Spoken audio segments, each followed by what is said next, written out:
অকাল মৃত্যুকে জয় করে সুন্দরভাবে বাঁচার জন্য মহাযোগী শিব সুপ্রাচীনকালেই আয়ুর্বেদিক ওষুধ আবিষ্কার করেছিলেন। সেই গাছগাছাড়া ওষুধের মধ্যে তিনটি খুবই বিখ্যাত ছিল: রুদ্রাক্ষ, আমলকি ও তুলসী।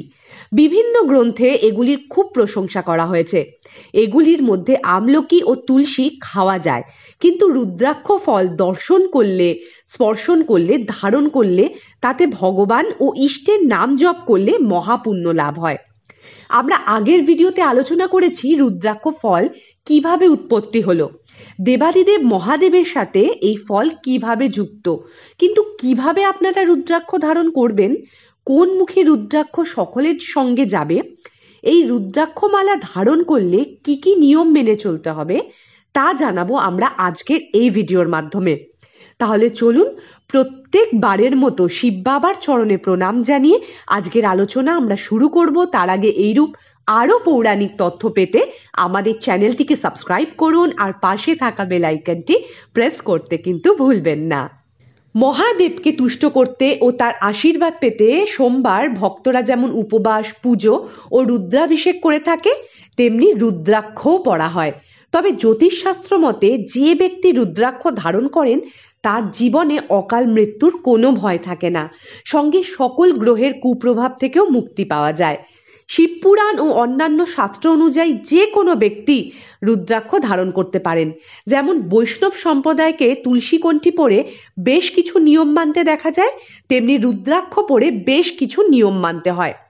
উল্লেখযোগ্য নিয়মগুলি হলো: প্রথমত, রুদ্রাক্ষ ধারণ করার আগে তা শোধন করা উচিত এবং কোনো বিশ্বস্ত লোকের থেকেই রুদ্রাক্ষ ধারণ করা উচিত, এবং শোধনের সময় প্রত্যক্ষদর্শী হিসেবে আপনি নিজেই যেন সেই স্থানে উপস্থিত থাকেন। রুদ্রাক্ষ ধারণ করলে মদ্যপান ও ধূমপান করা যায় না। রুদ্রাক্ষ শোধন ও পুজো করে রেখে দিতে নেই, সঙ্গে সঙ্গে ধারণ করে নিতে হয়। রুদ্রাক্ষ সবসময় লাল ও হলুদ সুতোয় বেঁধেই পড়তে হয়। রুদ্রাক্ষ ধারণ করার আগে জ্যোতিষীদের পরামর্শ নিতে ভুলবেন না।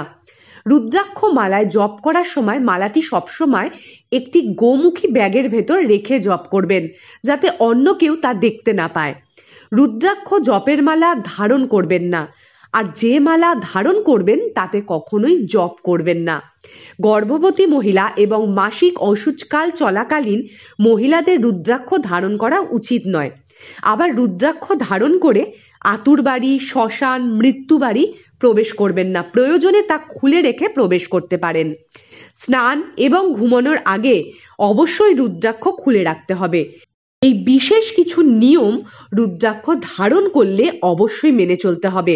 কতমুখী রুদ্রাক্ষ সাধারণত সকলেই পড়তে পারবেন, এবং রুদ্রাক্ষ কিভাবে চিনবেন এই নিয়ে আসবে আমাদের পরবর্তী ভিডিও।